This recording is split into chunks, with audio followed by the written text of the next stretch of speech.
الحمدللہ شادی کا موقع خوشی کا موقع ہوتا ہے، لیکن اس کے ساتھ ساتھ آئندہ زندگی میں انسان کے اوپر بہت سی ذمہ داریاں بھی آتی ہیں۔ عام طور پر یہ دیکھا گیا ہے کہ شادی کے بعد کچھ دن تک تو بچیاں خوش رہتی ہیں، سسرال والے بھی خوشی سے آؤ بھگت کرتے ہیں، لیکن آہستہ آہستہ بعض اوقات مشکلات بھی پیدا ہو جاتی ہیں۔ اس کی بنیادی وجہ یہ ہوتی ہے کہ ہر انسان یہ چاہتا ہے کہ اس کا حق اس کو ملے، لیکن وہ دوسروں کا حق دینے کے لیے تیار نہیں ہوتا، کیونکہ انسانوں کے اندر ایک دل کی تنگی رکھ دی گئی ہے۔ وَأُحْضِرَتِ الْأَنفُسُ الشُّحَّ، اس شح کو جب تک دور نہ کیا جائے، دلوں کی اس تنگی کو جب تک دور نہ کیا جائے، اس وقت تک انسان دوسرے کے لیے وہ نہیں سوچ پاتا جو وہ اپنے لیے سوچ سکتا ہے یا اپنے لیے سوچتا ہے۔ حقیقت یہ ہے کہ جب ہم کسی کے لیے اچھا سوچتے ہیں تو وہ دراصل اپنے ساتھ ہی اچھا کر رہے ہوتے ہیں۔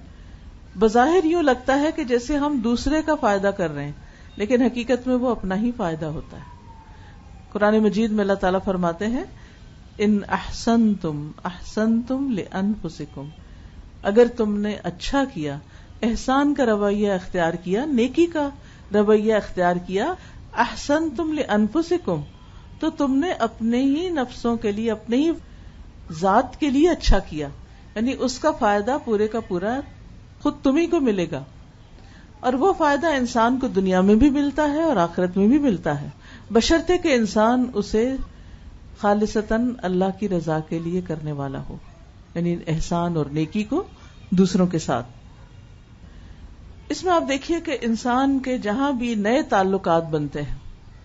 نئے رشتے بنتے ہیں، یعنی شادی کے موقع پر ایک نیا خاندان بنتا ہے، یعنی ایک نئے خاندان کے ساتھ واسطہ ہوتا ہے اور نئے تعلقات بنتے ہیں۔ اب ان تعلقات میں، ان رشتوں میں کچھ تو اپنی عمر سے بڑے ہوتے ہیں اور کچھ چھوٹے ہوتے ہیں،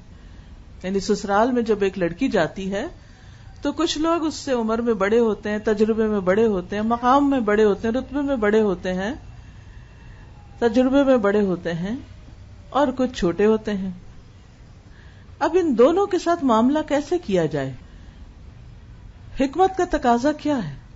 اور رسول اللہ صلی اللہ علیہ وسلم کی حکمت ہمیں کیا سکھاتی ہے؟ آپ صلی اللہ علیہ وسلم نے فرمایا محمد سے نہیں، جس نے چھوٹے پر رحم نہ کیا اور بڑے کی عزت نہ کی، تو کتنا خوبصورت معیار ہمیں دے دیا گیا ہے کہ جتنے بھی بڑے ہیں سب کی عزت کرنی ہے، عزت اور احترام اور ادب کے ساتھ پیش آنا ہے، چاہے وہ والدہ ہے یا ساس ہے یا پھر ساس کی کوئی بہن ہے یا ان کی مدر ہیں یا پھر نندے ہیں یا دیور جیٹ، کوئی بھی، یعنی جتنے بھی لوگ عمر میں بڑے ہیں ان سب کے ساتھ احترام کا معاملہ، ادب کا معاملہ۔ بعض اوقات یہ ہوتا ہے کہ کچھ بڑے جو ہوتے ہیں وہ اپنے بڑے ہونے کا فائدہ اٹھاتے ہیں اور پھر کبھی ڈانٹ کے بات کر دیتے ہیں، کبھی سختی کرتے ہیں، کبھی لحاظ نہیں کرتے، تو ایسے میں انسان کا دل چھوٹا ہونے لگتا ہے کہ یہ تو میرا خیال نہیں کرتے تو پھر میں کیا کروں۔ نہیں، ہمیں حکم کیا ہے، آپ نے عزت کرنی۔ ہر لڑکی جب یہ سبق لے کے اپنے سسرال میں جائے گی اور بڑوں کی عزت کرے گی تو اس کو جواب میں کیا ملے گا؟ اس کو ہمدردی ملے گی، کیئر ملے گی، محبت ملے گی، اور اس کی ایک پہچان اور اس کا ایک نام ہوگا کہ یہ بچی بہت عزت کرنے والی ہے، بہت اچھی ہے، اس کے حق میں گواہی ہوگی۔ مجھے اچھی طرح یاد ہے کہ میری ساس نے ایک مرتبہ یہ کہا کہ میری ساری بہوؤں میں سے میرا نام لے کے کہا ایک یہ ہے جس نے آج تک مجھے جواب نہیں دیا آگے سے، یہ میری عزت کرتی، اور مجھے کبھی خیال بھی نہیں آیا تھا کہ میں واقعی کچھ کر رہی ہوں، لیکن اس دن مجھے احساس ہوا کہ اچھا یہ بھی میٹر کرتا ہے۔ بڑے بعض اوقات بہت پیار سے بات کرتے ہیں، بہت کیئر کرتے ہیں، بعض اوقات بیمار ہوتے ہیں، تھکے ہوتے ہیں، یا کبھی غصے میں بھی ہوتے ہیں، یا کوئی اور بات ہو سکتی ہے،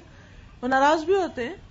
کبھی ان کی ناراضگی برحق ہوتی ہے، کبھی ناراضگی ناحق ہوتی ہے، لیکن ہمارا دین ہمیں کیا سکھاتا ہے کہ ہم نے ان کے ساتھ کیا معاملہ کرنا ہے، ادب کا، احترام کا،